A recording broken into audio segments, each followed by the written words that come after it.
I am the Executive Director of Butte-Glenn Medical Society and wanted to just share the story about how we've progressed over the past year in particular toward the establishment of a Psychiatry Residency Consortium. And it's a sort of point in time where we've done a lot of background work as we prepare to define the consortium. And so I just thought it would take, maybe about 20 minutes to describe what journey we have been on, because I know that there are many clinical facilities throughout the state of California, particularly those of us who are in rural communities and counties. We struggle to really address the access to care issues in our communities. And for most of us, it's a generalization, but I think it's just well known that access to care and mental health are the two biggest priorities and needs in our areas, and bringing in psychiatry residents could be very, very impactful, life-changing for many of the people who live in our communities. So I'm going to just share our story, and let me begin here with my slides. So I am Kristy Bird MaKieve, the Executive Director of Butte-Glenn Medical Society that has been in the area for many years. In fact, next year we celebrate our 75th anniversary of organized medicine under the name Butte-Glenn Medical Society. It's been interesting to be in this position. I started last January in 2019 and learned a ton. We've actually been leading organized medicine in the area, specifically in Chico in Butte County, since the late 1800s. So it's a wonderful history. And we are going to talk about a story today that is mid-flight. In fact, I describe it more as just sort of the wheels are taking off from the runway and we are picking up speed, because the Psychiatry Residency Consortium as it stands right now is just in its beginning state.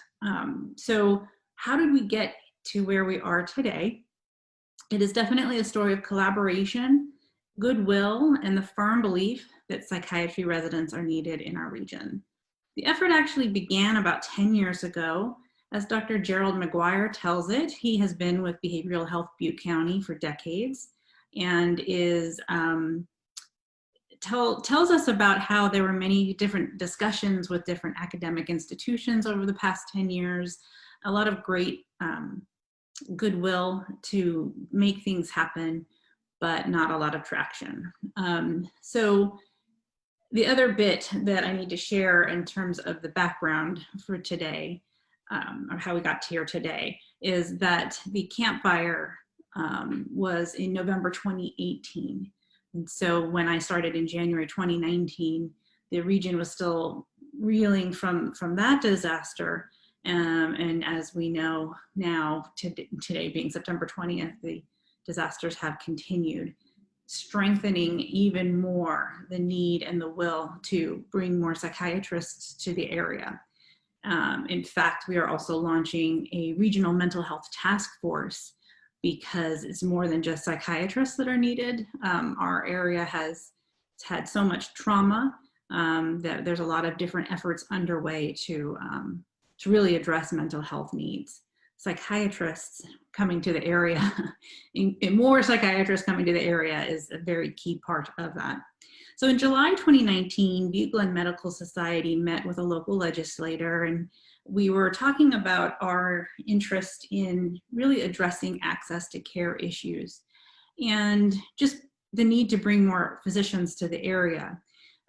From our calculations, about 40 physicians, possibly more, left the area after the campfire just a few months earlier. And then you can even project to today when more have retired because the pandemic forced a lot of telehealth, a decrease in finances and revenue for medical practices. So there's just a loss of physicians in the area over time, and the campfire really just made it worse. So in that meeting, the legislator said, why don't you start a task force We knew in that discussion that residents would be a key part in turning around the access to care issues, and would actually bring a lot of hope to the area, a lot of interest in teaching residents, and then also learning from the residents from what they learn now in medical school and then bring into their residencies and fellowships. So we knew that that was a key point to address. And so we started our first Residency Task Force meeting on August 22nd of 2019. And it just so happens that 2 days before, we met with North Valley Medical Association in Redding, which is Shasta County, about an hour and a half north of Chico, which is an hour and a half north of Sacramento, just to give the geography of the land. And we had gone up there to talk about different things, and I was new to the organization, so meeting their board and discussing their efforts and what we might be able to do together. And when we mentioned the Residency Task Force, we had a lot of interest. And so from the very beginning, we were inclusive or had a regional mindset to our efforts. So that was really interesting sort of synergy and meeting of the minds. And we were able to move forward from them. And a shout out to Debbie Lupica. Dr. Lupica is with the Shasta Community Health in the Redding area. And she was very, very helpful in sharing how they had set up a family medicine residency program in recent years. So we really had a community hit by trauma. And there had been talk about residency programs in the area prior to me joining, prior to the fire of 2018. And we were just as a community understanding the need for addressing both the trauma and mental health issues in the area, but also access to care. And already there was a shortage of psychiatrists and providers. And so we kind of had a community support, but also that the fire had actually brought a lot of attention and resources to the area. So there was sort of like a lot of energy and communication around, yes, the fire was terrible, but from this, we might be able to galvanize our community to bring residents to the area. And so the Residency Task Force heard about Dr. McGuire's efforts over the years to establish a psychiatry residency program. We were all still emerging from the campfire. And so that became our #1 priority. It was just, there was really no disagreement or any sort of moment of pause. It became our #1 priority, and there was no looking back from that. So family medicine is also a priority. It still continues today, and we continue to put that on our agenda for the task force, but we're going to just take a pause for the next month or two as the Psychiatry Residency Consortium takes shape. So as it turns out, in September of 2019, shortly after the first Residency Task Force meeting, we produced, Butte-Glenn Medical Society produced a summit. And it was really to talk about how the healthcare infrastructure had been changed by the fire. It was more the acknowledgement that the Paradise community of about 26,000 people, it had a hospital. It was actually a vibrant healthcare community in and of itself in Paradise. And then next door in Chico is another hospital, and then a little bit further away is Oroville. So we had 4 hospitals, and we're down to 3 after the fire. But then also about 10,000 people came into the Chico area to find housing, and then that had impacts on the hospital there. So it was really a summit about the changes that had happened and where are we going to go from there. And at the same time, the county produced its county health needs assessment, which noted that access to care and mental health were the top 2 priorities. So in that summit, we had legislators, payers, we had a lot of different people. I put together 6 panels because I just thought there were so many different angles that we needed to look at post-campfire. And what came from that was another sort of galvanizing moment around, yes, residency programs will be a key factor in addressing the access to care issues that had been worsened by the fire. So it was kind of a series of those different events and meetings and discussions. But the point I want to make is from the very beginning, we cast a big tent. Is that the expression? We built a big tent and we cast a wide net. And we said, you know, we want everybody's input. And so it really was an interesting time where we were really brought together as a community to address this. So by November 14th of 2019, we had set up a site visit with an academic institution, and it was very positive, and this was specific for psychiatry. On that same day, it was an amazing day. We heard about a $900,000 grant that was available to behavioral health Butte County as a result of the Camp Fire. So again, I had mentioned that this horrible disaster had actually brought some resources to the area and attention. So that when we said we want to do a psychiatry residency program, there were people in our network who were willing to help and step up with what we needed. A verbal commitment.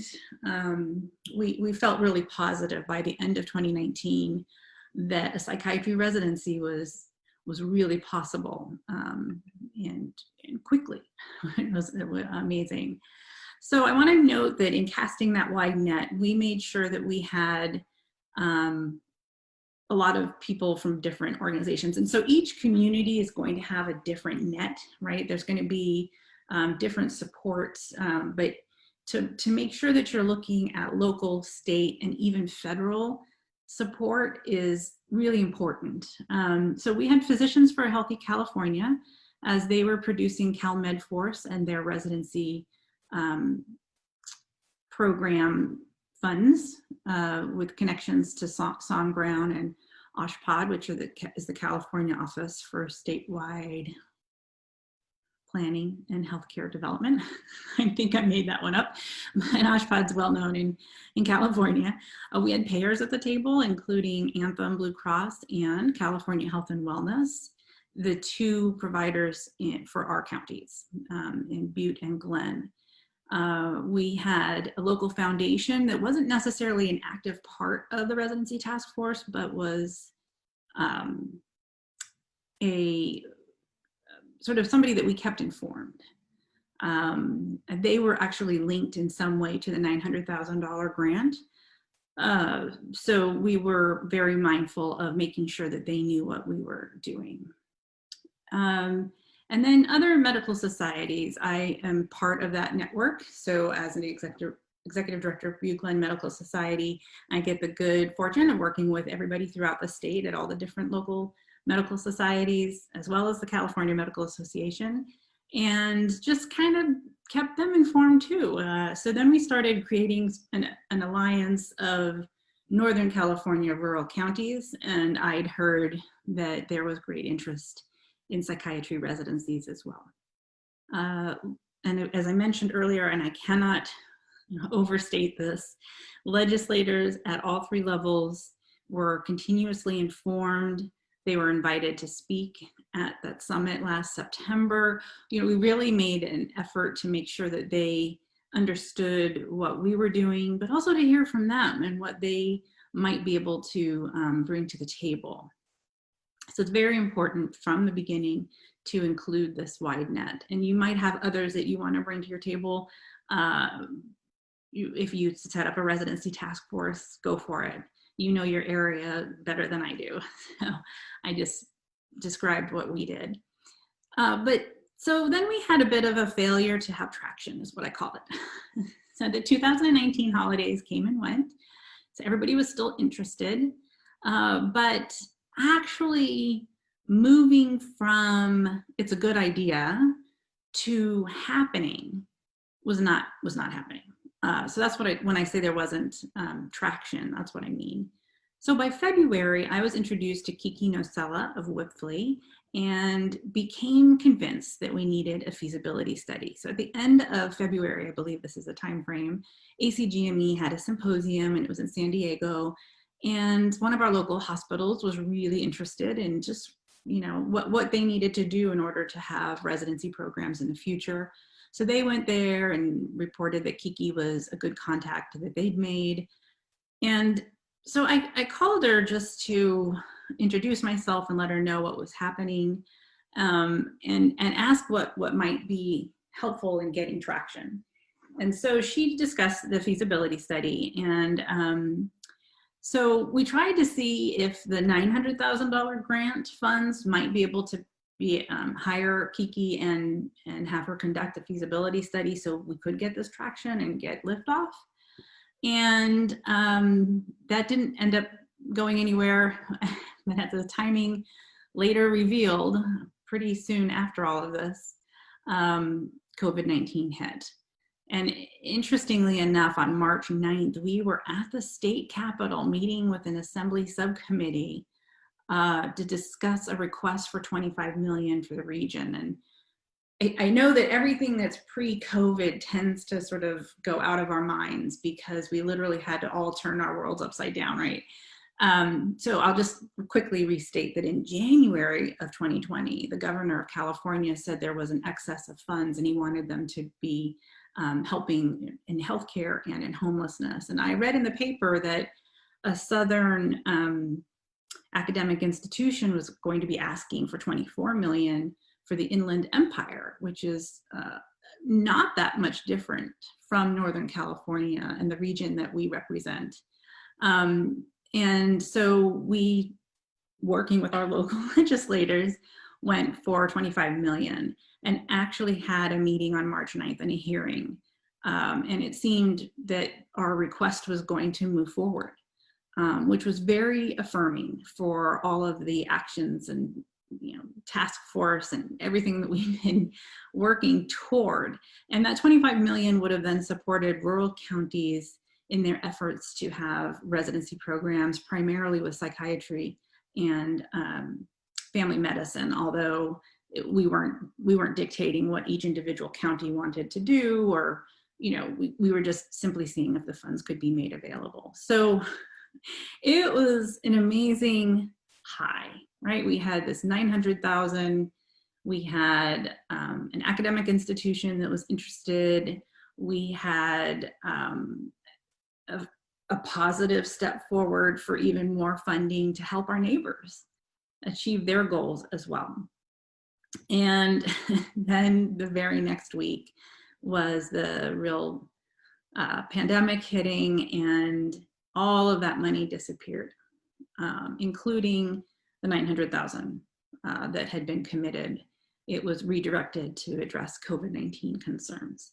And I'll be honest, the end of March was really depressing for me. Not only was my family being impacted, as everybody's was, with this pandemic, and but just to go from such a high of, wow, we have 900,000 and we might even get 25 million more. I mean, it was such an amazing move forward, so much momentum, to then have nothing and to have to start over. So what I did, which is, I'm a writer, I'm not much of a presenter myself, I wrote this magazine, and it ended up being about wellness on the cover, but it is devoted to access to care issues, because we had a grant to do that. And even, Mission Impossible, and This Is Us at the state capitol. And if anybody wants the link to this Flip Snack, the virtual version of this magazine, it is available. Here's a graphic of the state of California, and it shows how there are a lot of physicians in certain areas, but the ones in red have the least number of physicians in the entire state, sometimes less than 5 for this entire county. So it's, we were addressing access to care through telehealth.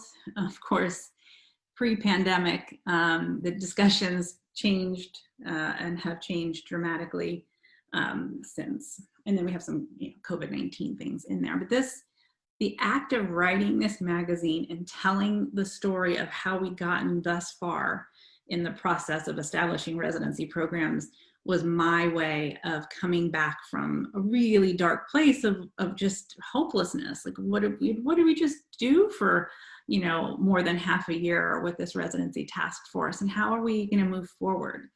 And I will say that in that time frame, Kiki was one of the most positive forces and was convinced that the psychiatry residency program was something that we should really pursue. And what happened is, because we didn't have any funding, North Valley Community Foundation, which is a foundation that is very influential, and somebody we had kept informed of everything throughout the residency task force, was able to provide a grant so that we could hire Kiki and start the feasibility study. Normally the feasibility study should be done in person, but it was the pandemic, and so Kiki and I worked out a plan where Butte-Glenn Medical Society would support her, like boots on the ground. So that was amazing. So by May, we'd already lined up all of her key informant interviews so that Kiki could do the feasibility study. And we decided to not give up. So, and thank you to North Valley Community Foundation, because without that funding, we couldn't have hired Kiki and we couldn't have taken the steps that were needed at that time. So Kiki conducted the feasibility study between April and then shared her report on July 14th. And as it turns out, at the same time, OSHPD shared plans with us that they were going to be releasing workforce development funds for new psychiatry programs.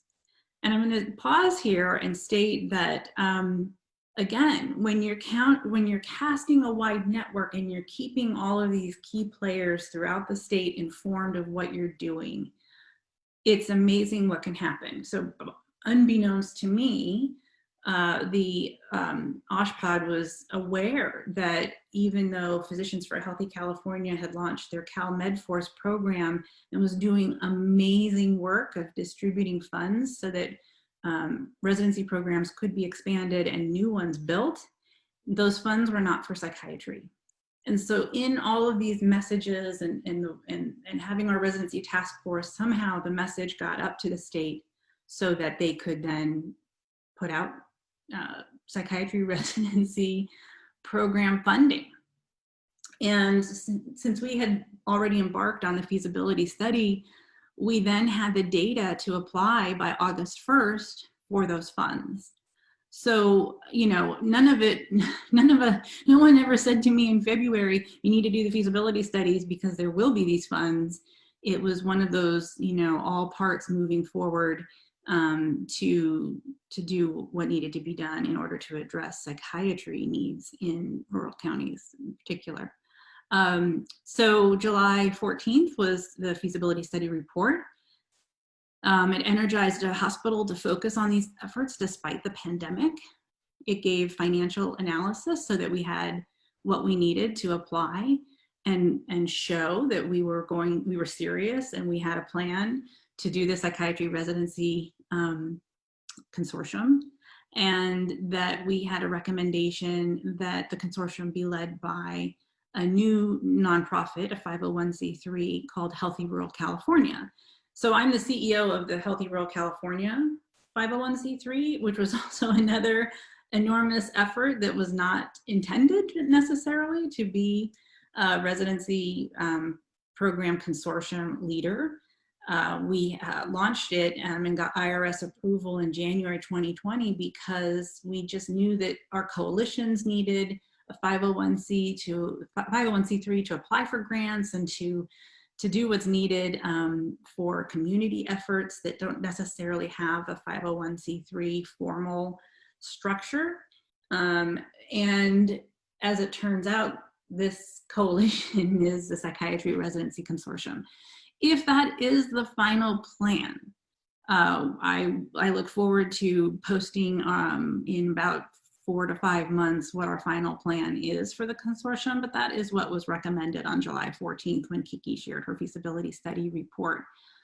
There's a lot of reasons why a consortium should go through a 501c3 as opposed through a clinical facility.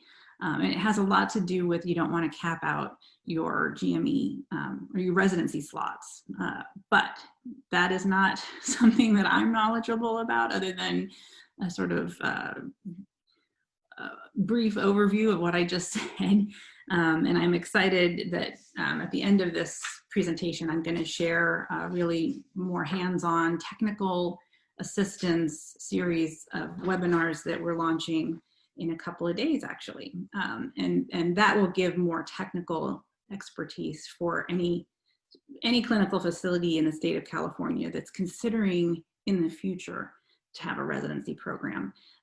Kiki will be leading most of those presentations. So for free, you get to get some really great advice that I wish we'd had last August and September when we launched the Residency Task Force. But you know what? We had to do our community building and information sharing and get to our place before we had the feasibility study report. Anyway, so Behavioral Health Butte County submitted the application to OSHPD by August 1st based on these recommendations and the financial data that was a result of the feasibility study. And we started meeting as a consortium at the end of August, primarily to get a head start on really making sure that we had the key stakeholders from the community who wanted to be involved. And then we heard just a few days ago that we will receive 1.8 million to the county to establish this consortium. So we have a long way to go, and we're in sort of this like pivotal moment, but it's an exciting moment. And to have gone through the roller coaster journey that I've just described from March, end of March, where I just felt like there was nowhere to go and what were we going to do, to actually getting 1.8 million to form this residency program.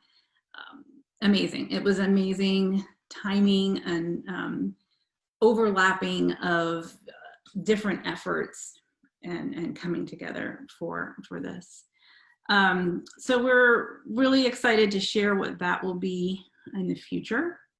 I also wrote a regional strategy white paper recommending that we look at a regional strategy. So, you know, if you're going to do a psychiatry residency in Chico and you're going to do one in Humboldt, for example, you know, what else can be woven in? Where else would a psychiatry residency need to be implemented, or where would you be better off expanding as opposed to establishing a new one?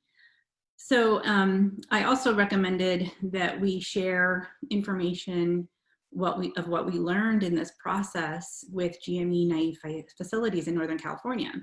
So it turns out that Physicians for a Healthy California, led by Lupe Alonso Diaz, who's been a very active and wonderful member of our residency task force, and also just a big supporter of Butte-Glenn Medical Society and all that we do.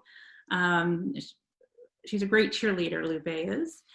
We will be launching this webinar series. There are 8 different sessions. I should share that screen with you, but I'm just going to say on September 24th, so just in a few days from now, we have GME Partners, a 2-year journey.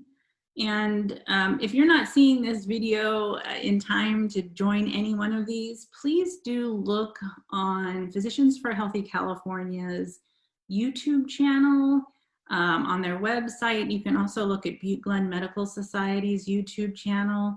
I'm really bad at updating our website. I'm very slow at it because of all the other things I do. But you can always email me, and my email's at the end of this presentation.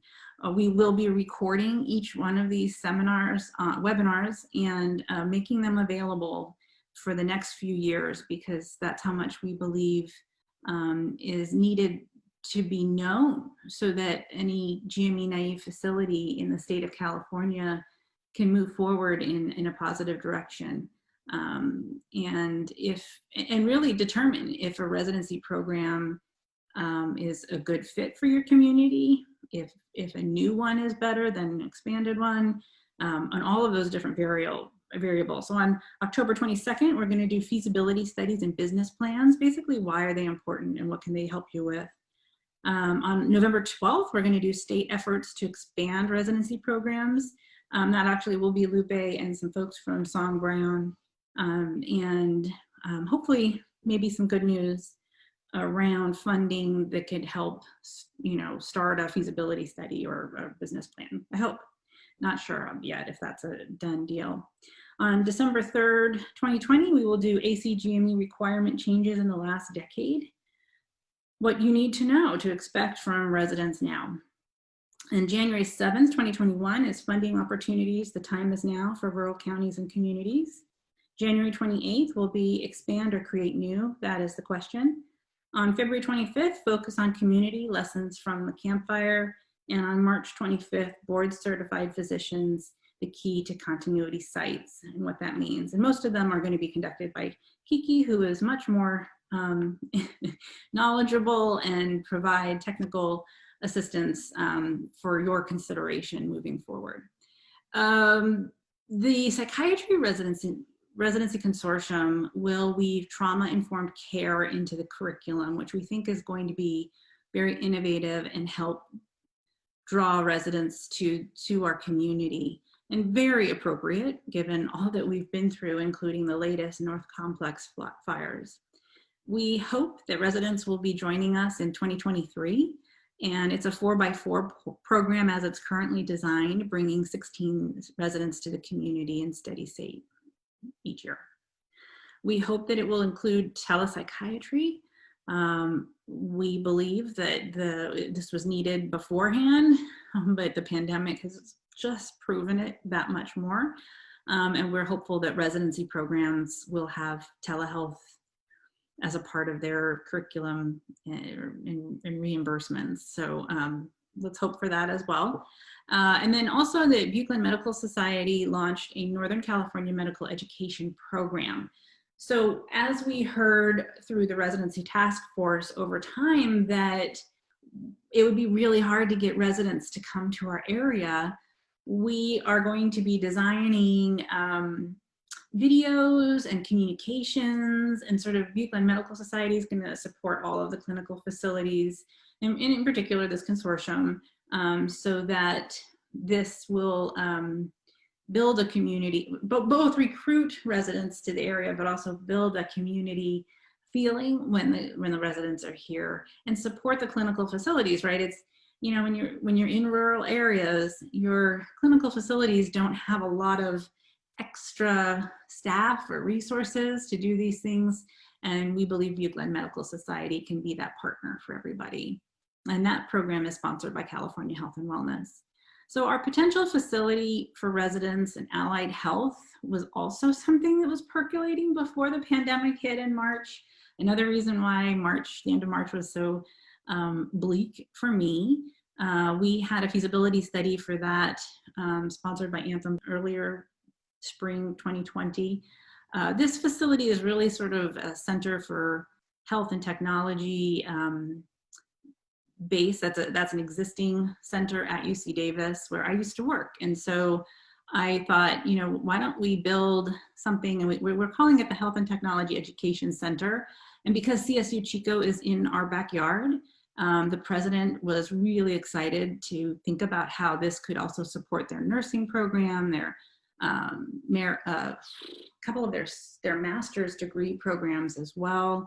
So we met in January, and we're having these discussions in February, and then we had the feasibility study being conducted at that time.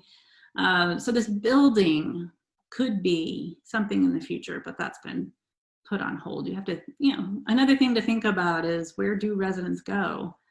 And that building actually, let me rephrase that building came to be a real concept with legs to stand on when we were talking about the housing crisis post-campfire. And, just thinking, okay, we want to have residents come here, but where are they going to live? So the center did not evolve into a housing facility for residents, but that is something to consider when you're thinking about bringing people to the area temporarily and hoping that they stay long term. And our hospitals are eager to start the strategy for their residency programs as well. So alignment, again, we had the Healthy Rural California 501c3 launch, which is now a potential umbrella for the Psychiatry Residency Consortium. We also have a regional mental health task force that just kicked off a couple of weeks ago. And it's kind of based on the Residency Task Force. In fact, in October, we are going to be doing a mental health summit, virtually, of course. So not unlike what we did last September about access to care and the healthcare infrastructure. So really just bringing in everybody we can think of. And how do we solve many different problems associated with mental health and behavioral health in our area. And in addition, and that is funded by North Valley Community Foundation, and they also have their Butte Thrives effort, which is really to weave trauma-informed care throughout the entire community, sort of schools, first responders, everybody, so that we can have better outcomes for every effort that we're doing. So that's, in a nutshell, it's been happening just over a year-long journey. And I'm really looking forward to the next leg of this journey, which is building the Psychiatry Residency Consortium and hopefully sharing what that looks like in just a few short months' time. We're already embarking on what that might include. Just so you know, we have a new player with Shasta County Mental Health wanting to be a part of the consortium, but they weren't part of the feasibility study. So, right, those are, we want to partner and we want to be doing what's best for the region. But how is that going to happen? They are an hour and a half north of Chico. There are our commuting limitations. We don't know how telehealth will be part of residency programs. We have a hunch that they will be a part of it, but we don't know how. And then how that might play into the design of what we're doing. And, just really excited to think about what a family medicine residency program would look like and to start working on that in a couple of months' time when I have a moment to breathe and bring the Residency Task Force back together. So email is always the best way to reach me because I'm working from home a lot now. Due to the pandemic, and I'm more readily able to check email than voicemail. Do join the webinar series with Physicians for a Healthy California that's starting in a couple of weeks. You can find out more details on cmadocs.org/GME-webinars. So that's everything's hosted through CMA, the California Medical Association, and their website is cmadocs.org. I believe it's also in their events section. So if you just go to that website, you'll be able to find the details of all 8 of these webinars and register as well. So thank you for listening to this story. If this were normal times, I would have probably pulled together people in person to talk about this. The Residency Task Force members themselves are, they've just been wonderful to work with, and I've learned a ton from them, and they're better spokespeople than I am. But it's COVID-19, and I'm and fires, and I have planned a lot of activity, so my time has been limited, so we are moving forward. And I wish you all the best with your efforts as well. Thanks so much.